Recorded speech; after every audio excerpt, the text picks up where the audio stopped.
Chers amis, bonjour ou bonsoir, dépendamment l'heure où vous me regardez. Je suis Michelet Ridoré, l'un des participants dans le concours de dissertation sur le groupe Les Amis de Dieu. Encore une fois, c'est avec un grand plaisir que je me suis retrouvé devant vous afin de vous donner quelques petits détails sur mon texte de dissertation ayant eu le titre « Étant qu'un jeune haïtien ou haïtienne, quels seraient vos apports dans l'établissement du Nouvel Haïti ?» Puis on nous a demandé de développer ça. Tout d'abord, je vais commencer l'introduction pour dire que une Nouvelle Haïti, c'est le rêve palpitant de la majorité du peuple haïtien, pour ne pas dire de tous les Haïtiens. Ainsi que Haïti, normalement, c'est quoi? C'est qui? C'est comment?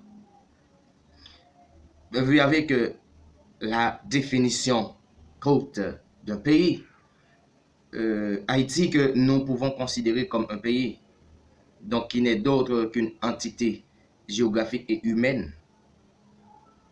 Donc, j'ai pris ma responsabilité d'essayer de personnifier le pays pour voir exactement c'est quoi Haïti.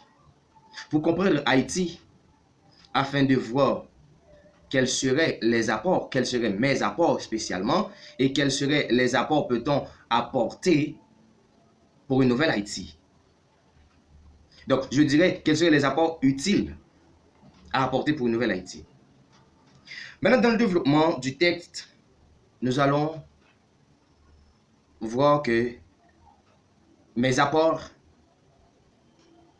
découlent de ce que je suis, de ce que j'ai et de ce que je pense moi-même.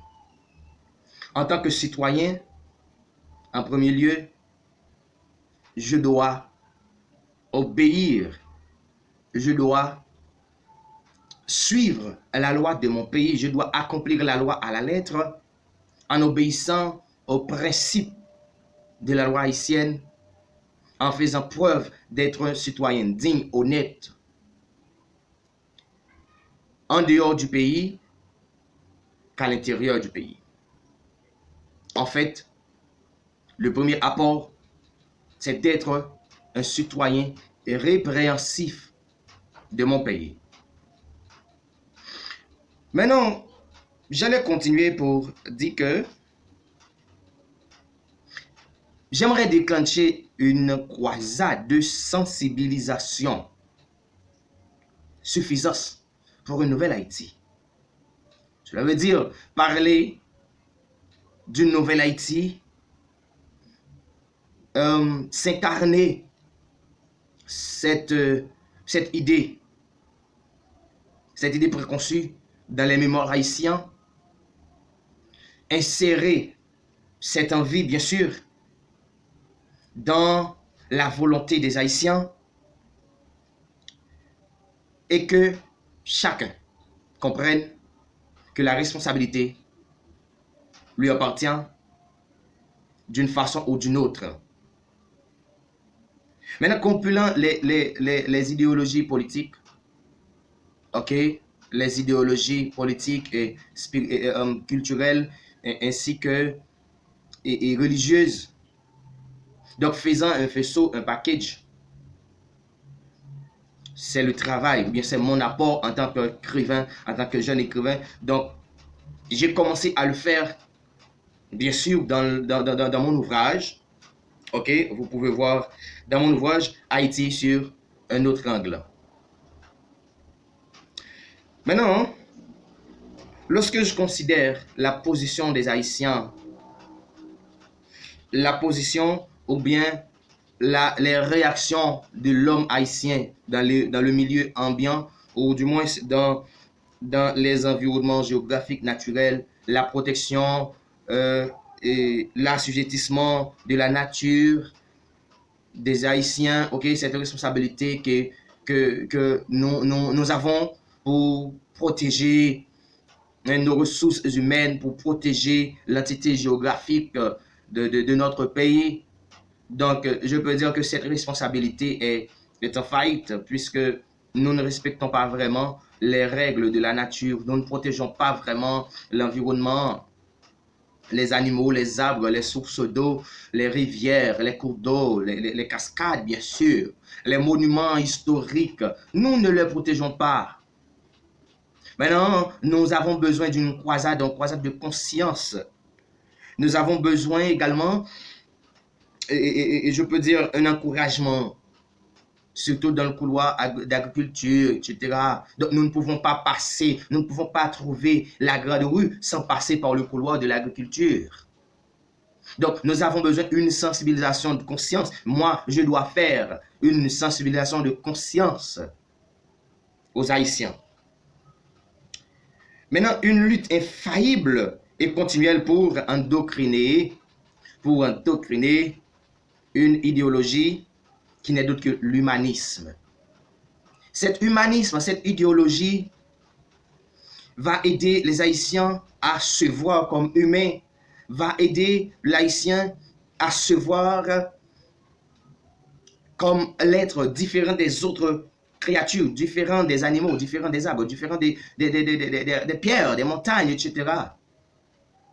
Donc, à valoriser la vie humaine, à valoriser également la vie en général, la vie nationale. Donc, les notions d'éthique,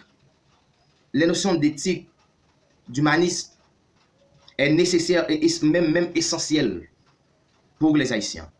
En fait, nous voyons aussi, nous pouvons voir aussi, et en tant que normalien, moi, donc, il est primordial de, je peux dire, il est primordial d'aider à l'épanouissement de l'esprit humain, de l'esprit des jeunes esprits haïtiens à l'école, dans les notions classiques, à développer, à l'aider à développer son intelligence, surtout en utilisant également la théorie de cognitivisme, la théorie de Piaget exactement, de Jean Piaget, de Sigmund Freud, etc. Donc, le cognitivisme, c'est essentiel dans l'éducation de l'enfant, des jeunes haïtiens, qui va l'aider aussi à développer son intelligence et à devenir un citoyen de demain. Et dès lors, le pays va transformer des Haïtiens naturels aux Haïtiens créatifs, aux Haïtiens transformés, aux Haïtiens responsables, aux citoyens responsables pour un pays développé, pour une nouvelle Haïti. Donc, c'était en gros, c'était en gros l'idée que j'ai fait passer dans le texte, donc pour dire, ou bien pour expliquer ce que je pourrais apporter comme apport dans la nouvelle Haïti, sans oublier également la langue créole, que moi, je dois continuer à échelonner, je dois continuer à hiérarchiser ma langue natale. Donc, c'est mon identité, c'est mon passeport, c'est ce qui m'identifie également comme haïtien. C'était là, nous arrêtons là. Merci, vous qui me regardiez. Merci beaucoup.